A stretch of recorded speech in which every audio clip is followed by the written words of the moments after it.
It's exciting to see that so many of you are also interested in the intersection of art and science, just like we are here.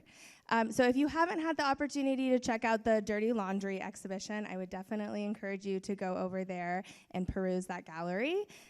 Minga's work was really the inspiration for that entire exhibition. Anyways, I did some studio visits with Minga and really loved her work and felt like we could have a great exhibition around fast fashion.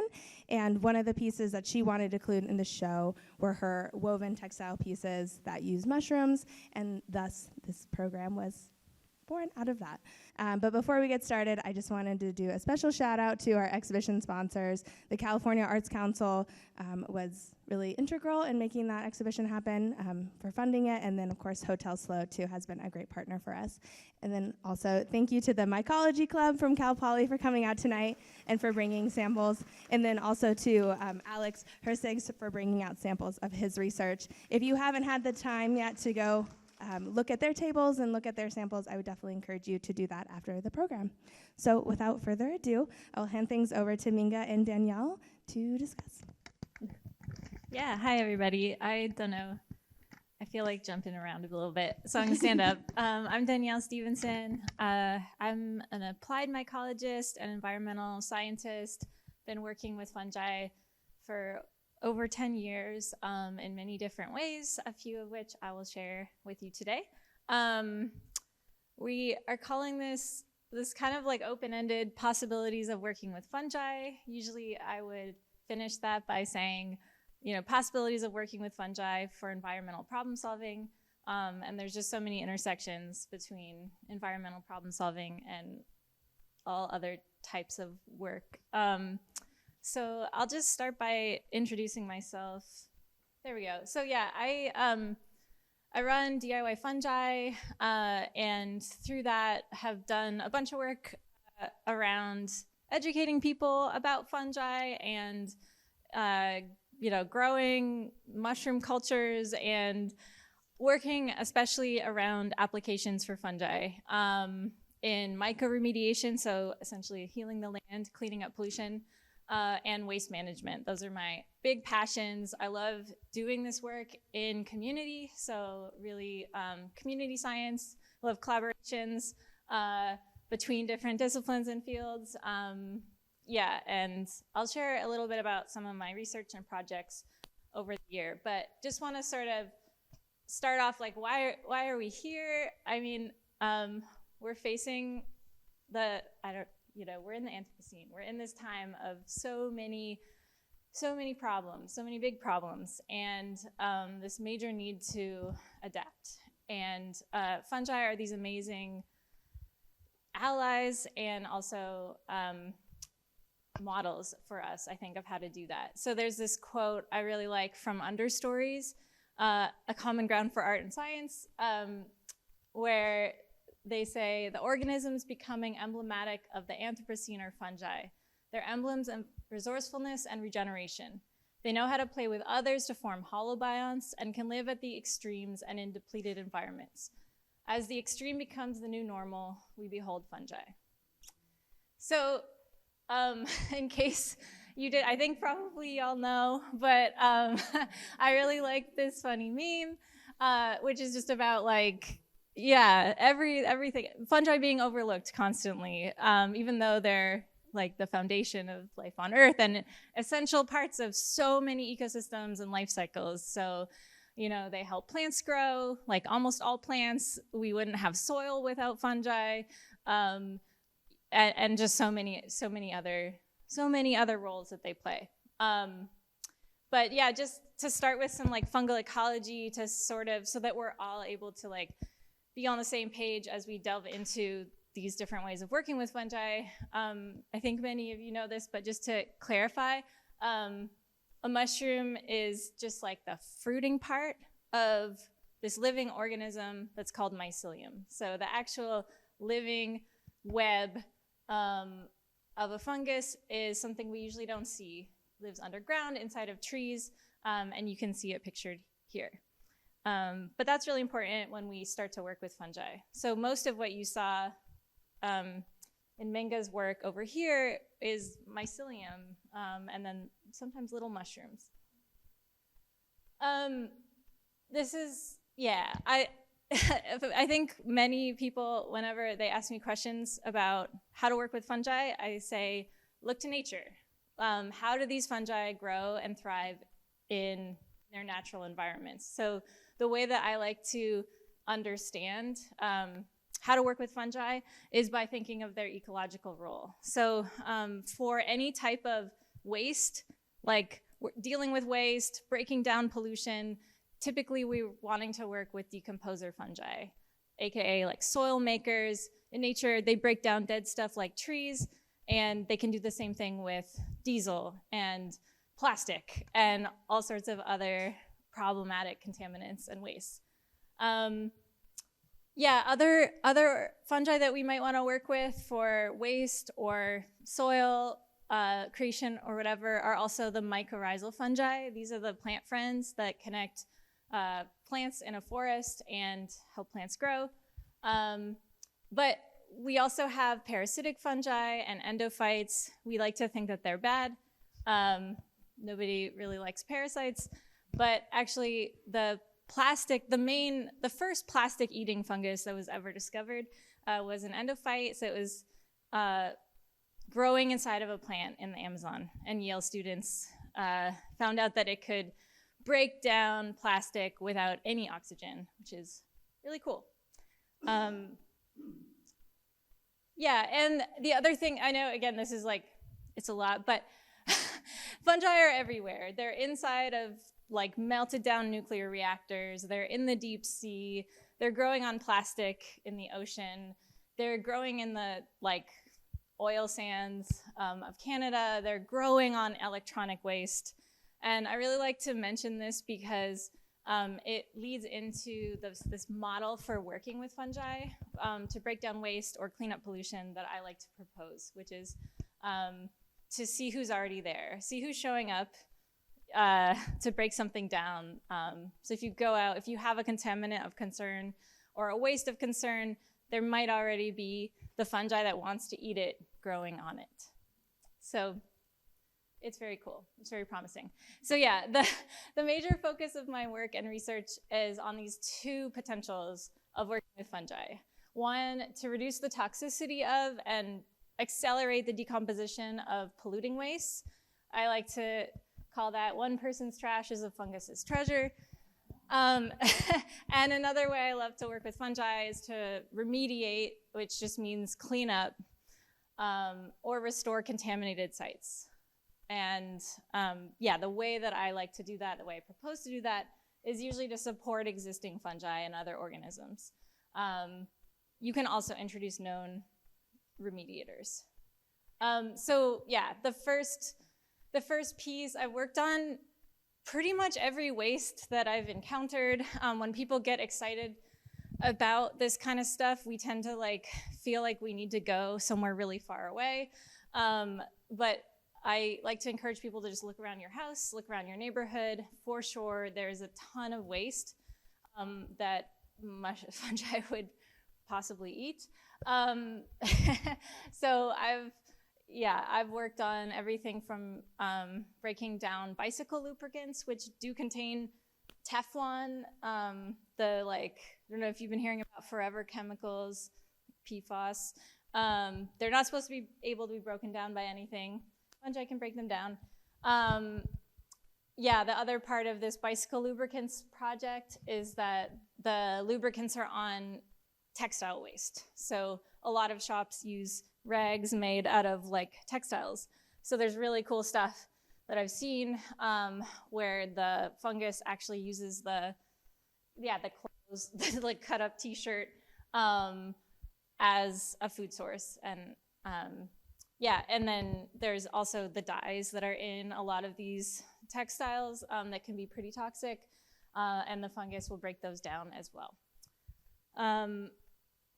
I've also worked on cigarette butts.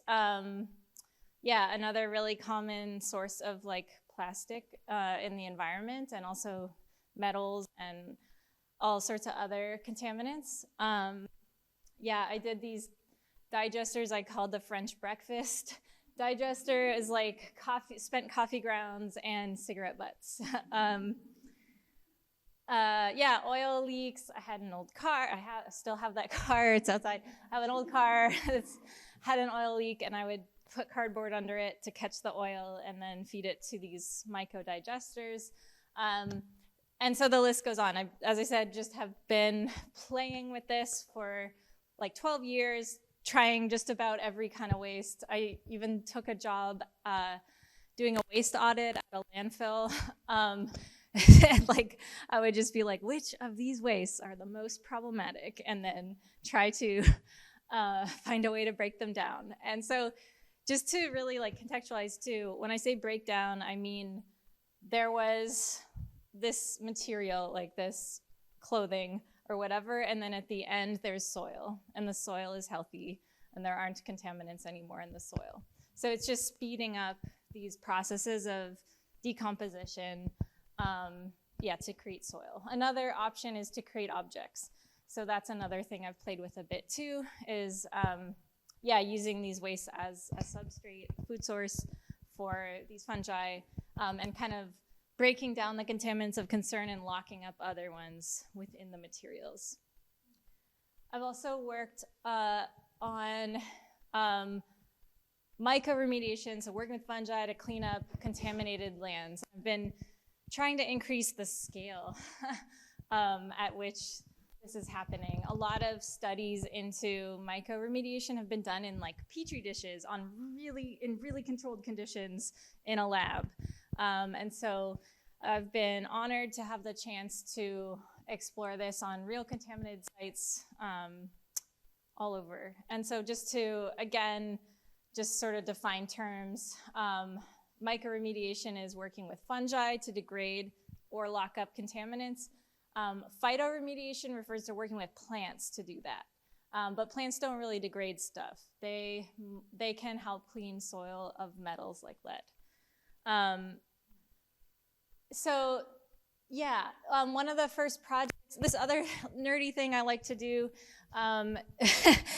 besides feed every type of waste to mushrooms, is go to super contaminated sites and then see what fungi are growing there. And the reason I'm doing that is because of that thing I said earlier, where it's like there's fungi everywhere. They're growing on, they show up when they can eat something. And so if you want to find a fungus that can break something down, you just can go take a look. So this is the first project I did when I moved to Southern California. I went to all these contaminated sites and I identified the plants and fungi growing there, and then I tested them to find the ones that were dealing with the pollution. And I picked those top ones that were best at that, and then applied them intentionally in this study that I'm working on as part of my PhD in environmental toxicology with all these different partners in the city of LA, where we picked those top fungi, native plants, and gave them what they needed. Gave them water, little bit of extra food that's easier to eat, like wood chips, and then we're just tracking the breakdown of these different contaminants of concern. And some of these sites are big. There's 3 sites. I think my next slide. Yeah. So, Minga's been out. We have another collaboration brewing. But yeah, the site up here, it's called Taylor Yard. It's like 100-acre old rail yard along the LA River. It is truly the most polluted site I've ever been on. And yeah, so there's 3 sites throughout LA so the first picture, and I can go back to it later, in general, like the thing with mycoremediation, it doesn't look like much. Like you can't really see what's happening, it's all underground. But that first picture, on my title page slide, that was actually a picture of what was happening underground. So I made this massive 40-foot mushroom pit in this diesel contaminated soil, and I buried a aquarium so that you could see what's happening underground. So that first picture was actually a picture of this oyster mushroom, the same one that you're seeing over there, growing through diesel-contaminated soil and eating it.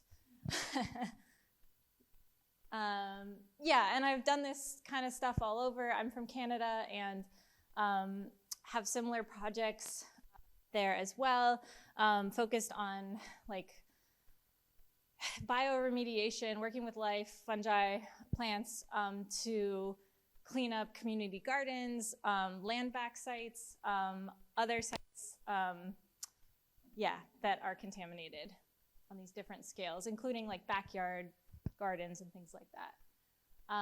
And yeah, creating resources about that. So yeah, just thanks for the opportunity to share a little about my work. Yeah, I'm happy to answer more questions later on.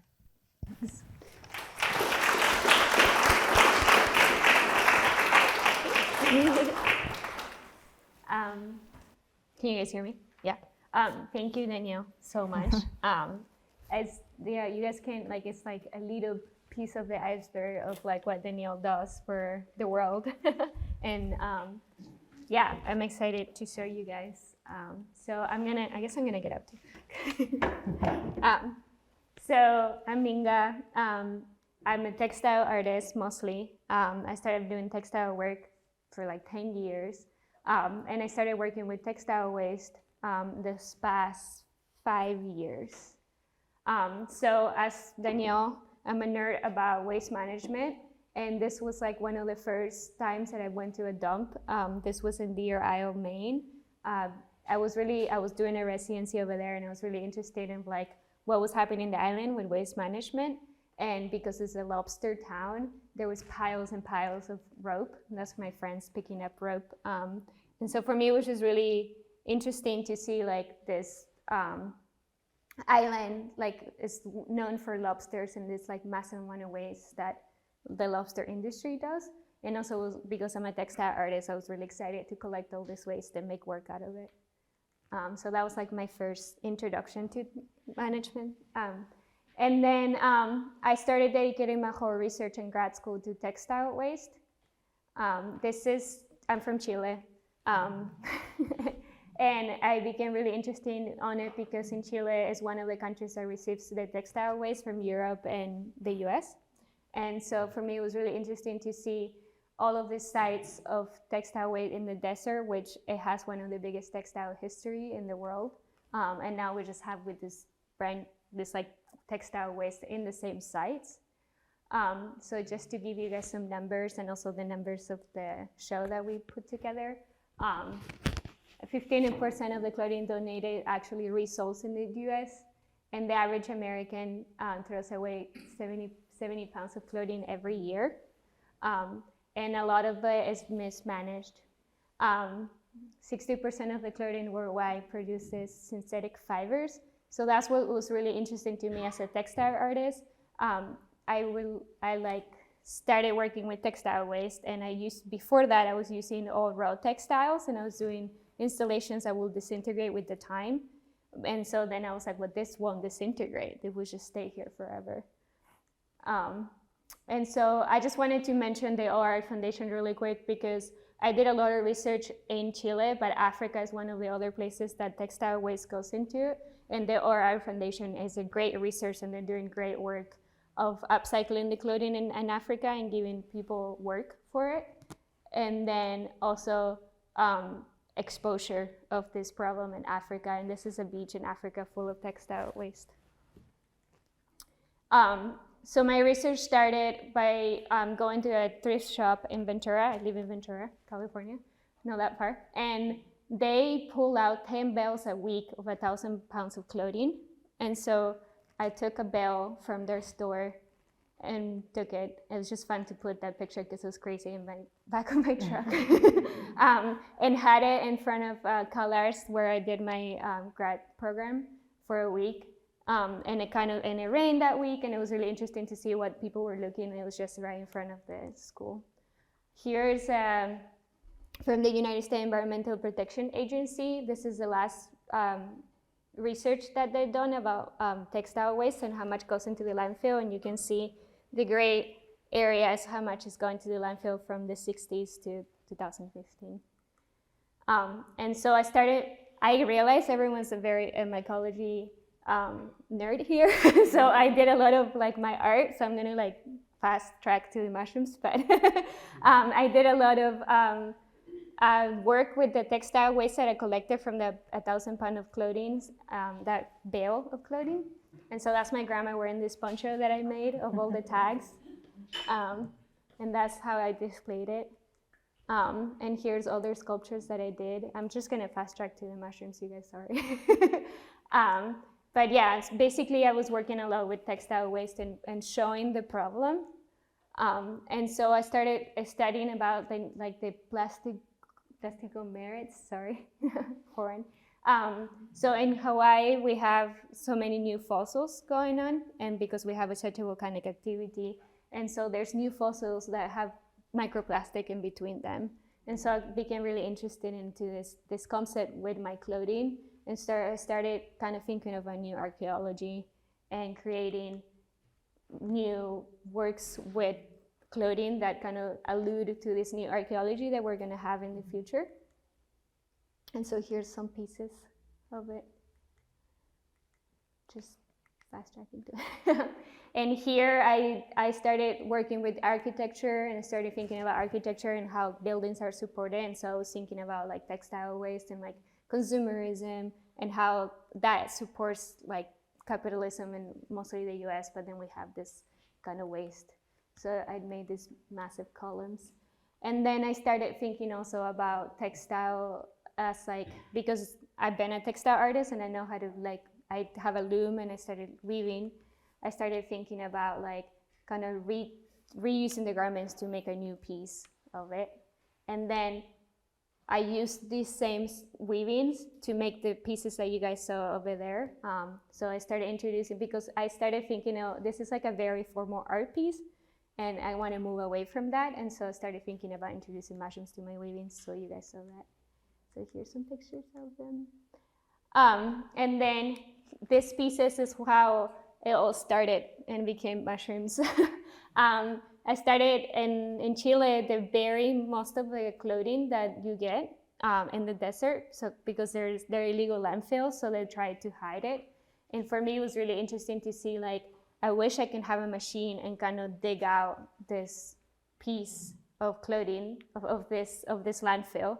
And so, and it's happening all over the world. They either burn it or bury it. And so I started making these giant installation pieces of basically a core sample of the earth and thinking about like a future archaeology again. And then now this one lives in the desert, which is kind of fun. If you're ever in Joshua Tree, you can drive by it. And so then when I made that piece, because I made it with dirt that I just found around my studio, the grass started growing on top of it. And so I started thinking about introducing different types of plants into my sculptures. And I started doing the salt piece that's here too. And here's another fun picture of it. And here's the one here. So that's like how I came to this piece. And here's the mushrooms.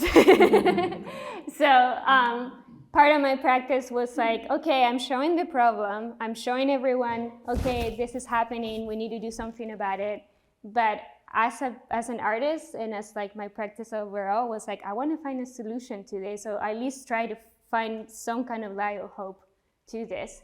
So then I met Danielle. And then I was at a residency and we Zoomed together, and Danielle taught me how to introduce oyster mushrooms into my pieces. And so this was the first one that I did at Anderson Ranch at residency. There's another picture of it. And then this one is another sample. And so, as Danielle said, the mycelium is what they actually is doing the work. How do you do this? The white part is the mycelium that's actually doing the work and digesting the clothing, and then the mushroom is just a flower. And here's some samples that I did in my studio. And I try to use also recycle everything. So these are Elmer's glue buckets that I use from all my other sculptures, because I use Elmer's glue for my sculptures because it's the most sustainable glue in the market. And so I reuse the buckets to do all the other experiments. And here's a big sculpture that I made. And this one was interesting because I used, you can kind of see here, I used the full garment, because the ones before were all shredded clothing. And so it's interesting to see what the mushroom would do with like a full garment in between. And here's the oyster mushrooms going through. And then when I took it out. And so then it dried up and it became like a full sculpture. Here's more pictures. Here's a view. And then this is the pieces that you see here now. So I started experimenting with weaving, doing the weavings in my studio with all recycled textiles. Even the threads are from thrift shops. And then adding mushrooms into them. And this is like a picture of what happens over time. And this is a beautiful one. This is a piece that is very similar to the one here. And this one's the one. Yeah. Oh, that's it.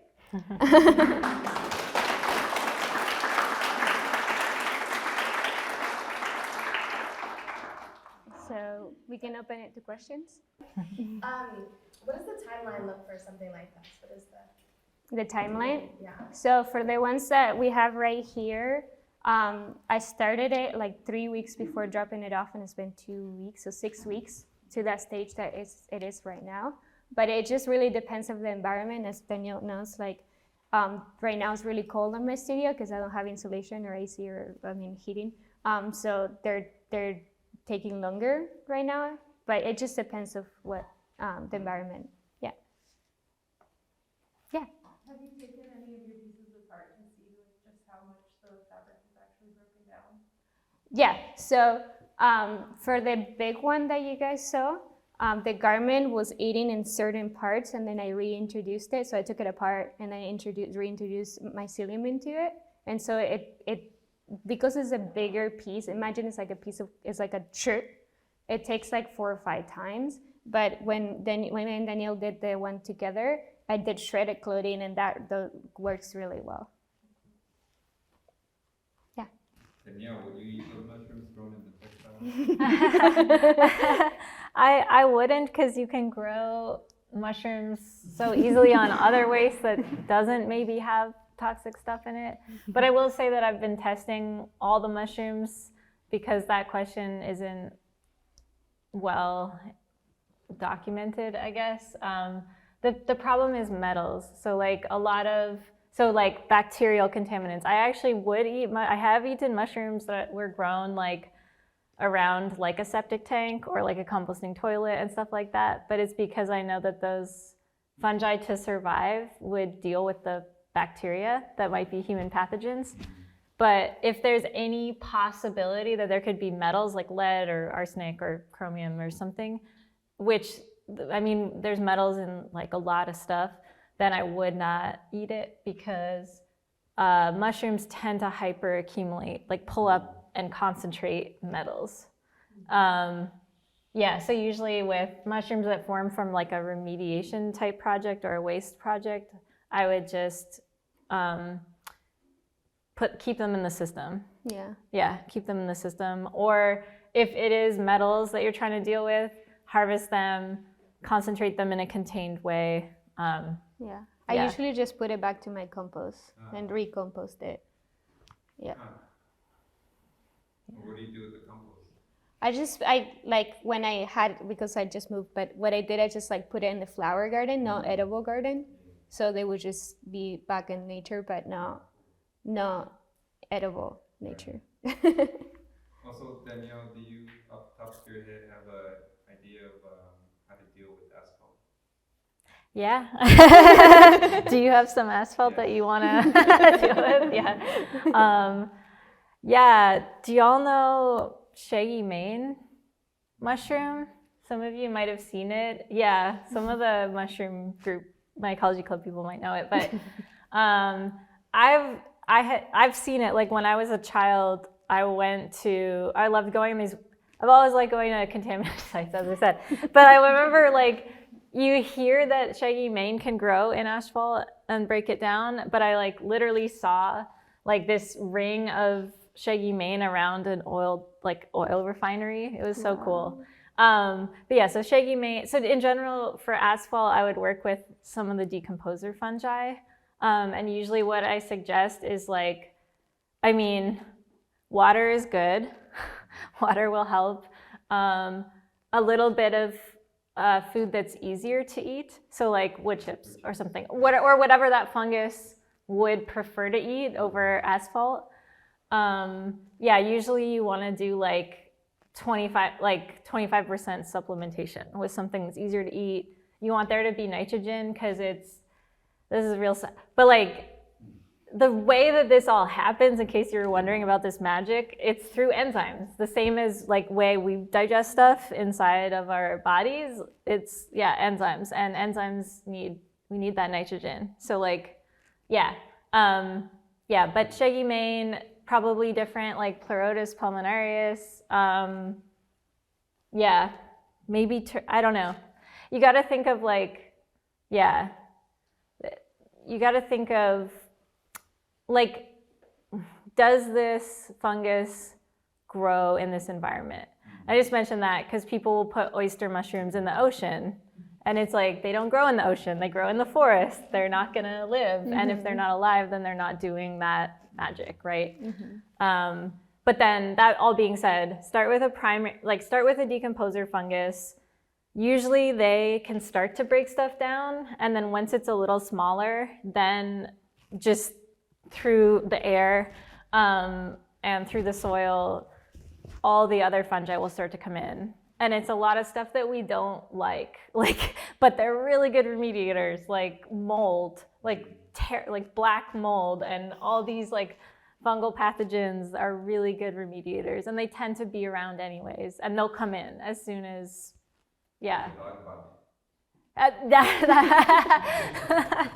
that's a cool fungus too. Yeah.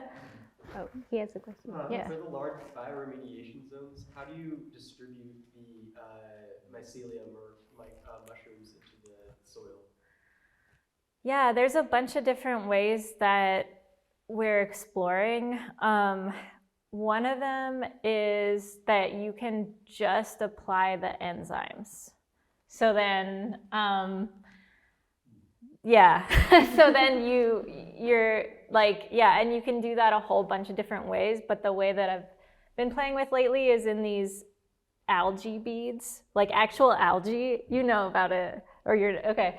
Anyways, it's all, you can basically like grow the fungus, harvest the enzymes, and then get them into these little algae beads, which you can literally spray out of like a fire hose. And that way you can do huge amounts of land at once, and the reaction is pretty fast.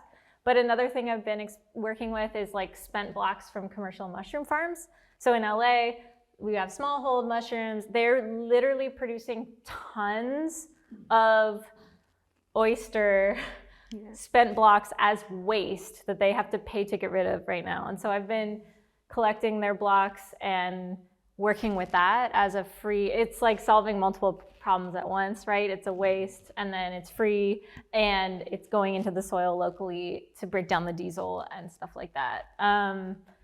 But yeah, there's like a whole bunch of different ways that you can do that, but both of those ways solve a major problem with trying to do mycoremediation at scale. Like say that we had the chance to scale up our collaboration. The major issue is like being able to produce enough mycelium, right? So it's it makes a lot more sense if you can, get it from the waste stream, or or find a way to sort of concentrate it and apply it at a bigger scale. Yeah. Back there. I keep hearing oyster mushrooms. Are they like the clutch hitter or like the starter mushroom? Those are oyster mushrooms. I'm sorry, what was the question? Like why do I keep hearing oyster mushrooms? Oh. Are they the good kind of clutch hitter? Like you always use an oyster mushroom?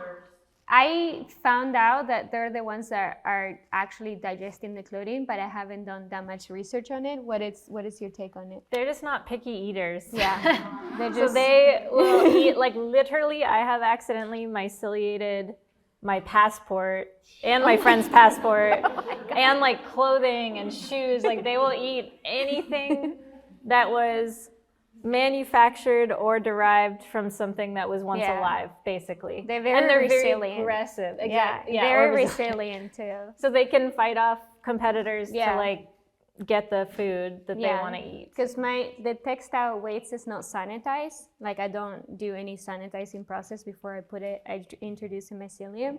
And so they're like resilient to any like non-sanitated, textile waste. Yeah, but they tend to be, there's usually a native or local species of oyster. They're kind of found all over the world.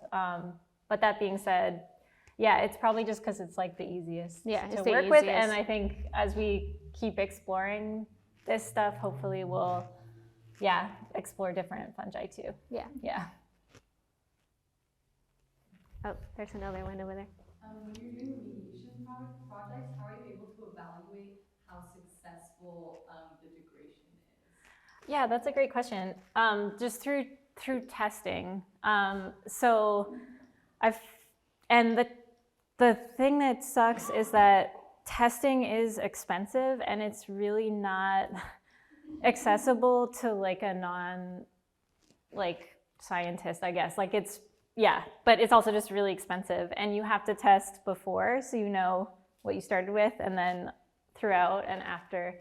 And so I've tried to address that barrier to doing this kind of stuff by founding programs that partner with universities that have the instrumentation and students that need to learn to provide testing for free and then also help interpreting, with a lot of fact sheets and public plain language resources and stuff to help folks then interpret wait, what would be a good design to see if this is working?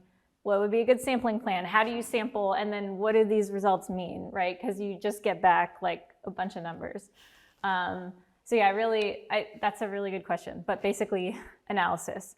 I will say though, before I had any access, you can also work with biological assays, they're called. So if you don't have funds for testing or you can't access it. So what I did for the lubricant project was that I had a worm bin and but you can do this with seeds, there's beans, there's a whole bunch of different assays out there where it's folks have done the work of figuring out the exact toxicity to a bean at all these different concentrations for different types of contaminants. And so say you have this lubricant soaked rag and you put it in some soil in a pot and plant the bean seed, doesn't grow, and then you do this treatment and then you plant it, it does grow. And so it's it's not the same as being there was 95% reduction of the Teflon or whatever, but it does tell you that the toxicity was reduced. So yeah, those are some options.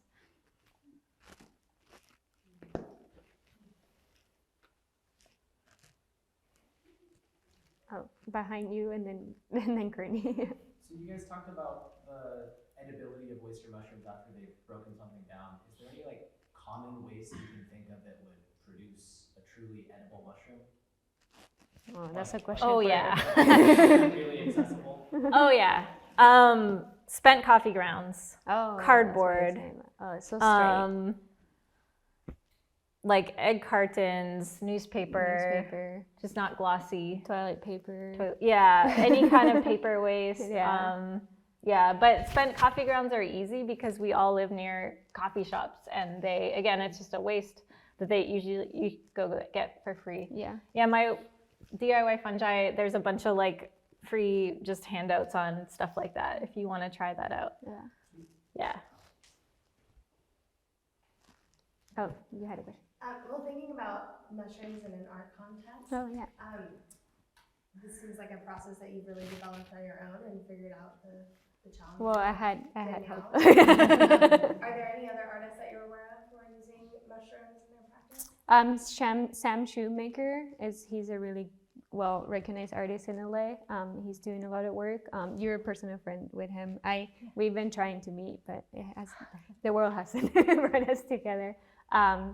And then that I know of in the area, no. Yeah, I don't really know anyone but Sam Shoemaker and me, to be honest. Yeah. Yeah, he's doing like sculptures with, but like not with the goal around. Yeah, he's just doing more like conceptual. They're beautiful. They're amazing. Gorgeous reishi mushroom sculptures. Yeah. He just had a show at the. Oh my God, I just blanked in the name. I will come back to that. But yeah, no that I know of besides him and me. What are your next steps for developing your mushroom process in your art? Well, I would love to do some testing, but we're trying to figure out how to make that happen money-wise, like grant-wise. But also we have another collaboration in the brewings. Can I say it? Sure. Okay. Danielle has a lot of waste from her testing sites in LA. They're massive testing sites, and you know when you're doing testing, you have to wear those like what are they called? Tyvek. Yeah, the Tyvek suits and the gloves because it's all waste. I mean, the soils are contaminated, so you have to protect yourself.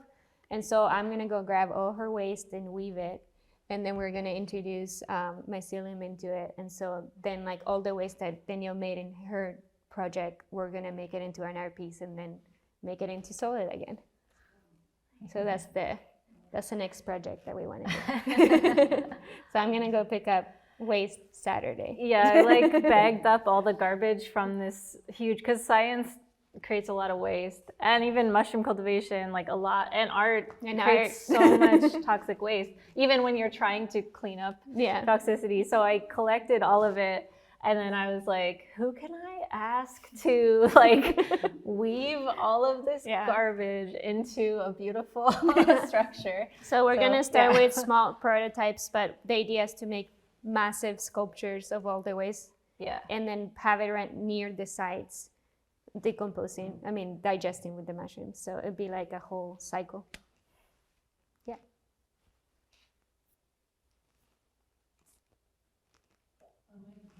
Yeah. Are you hopeful that tailor yards can be reclaimed, or? Do you know the site? I live right by that. Oh.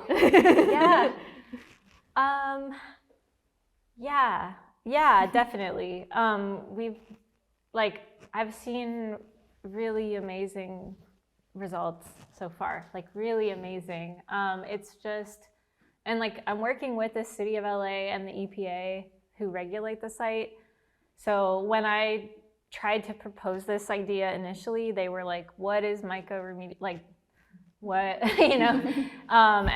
But now they seem pretty open. They're genuinely open. And I think it's, and I'm getting good results. It's just, there's a lot of politics. And recently was asked if I could do, so there's a parcel, like the bow tie parcel beside Taylor Yard.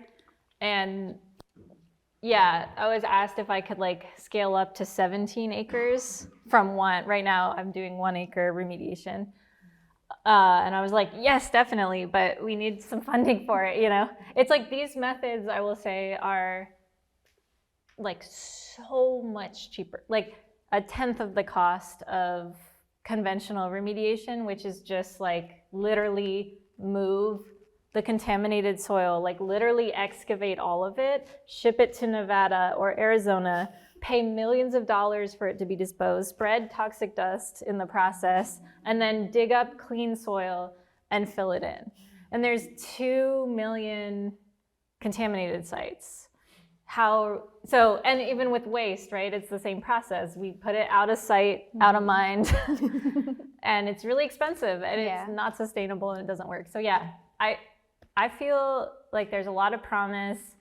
It's just making a strong case, and then, I don't know, getting the approval to do it. And for like that level of scaling up, we would definitely need like machine, like we would, I don't know. We're gonna need, Is it covered, resources. Is it covered with concrete? That's part of, but actually most of the sites I'm working on were, and so we had to remove. Yeah, that's why it's a lot of work. Yeah, it's pretty cool actually. Like seeing, it's just wild. Like it's so wild. awesome seeing asphalt and concrete get just removed so that like the rain can, seeds come in and spores and. It's wild. But yeah. As someone who's, I don't really have any idea how to grow a mushroom, but you said you could use spent coffee grounds, so what would you do to grow mushrooms in your coffee grounds? So you want to use spent coffee grounds from that day because the boiling water kind of sterilizes them. And then you can use anything from your recycling, literally a bread bag, a yogurt container, anything, poke some holes in it, put in the coffee grounds, and then introduce some mycelium for the oyster mushroom. So I don't know if, does anyone here locally sell like spawn? It's farmer's market. You do? Oh, you do? Oh, cool. There you go. Well, there you go. There you go. So yeah, you need to get like the mother culture Yeah. to introduce into the coffee grounds, and then You also have it in your DIY. yeah, I have a like handout on it if you want to try that. Oh, there's one question. I was just gonna say, you could also, if you were to buy a lot of oyster mushrooms, you use the stem buds. You can use that. Yeah. You don't want to buy a spawn Yeah. for the coffee grounds. Yeah, good point. That's awesome. Cool. Well, I think we're almost out of time, but any in summation thoughts that both of you want to share? Well, thank you for organizing it. And thanks, Danielle, for coming. She's really busy. PhD program it's a lot of work. So yeah, and thanks everyone for coming. And in my mycology club, I was so excited about it. So yeah.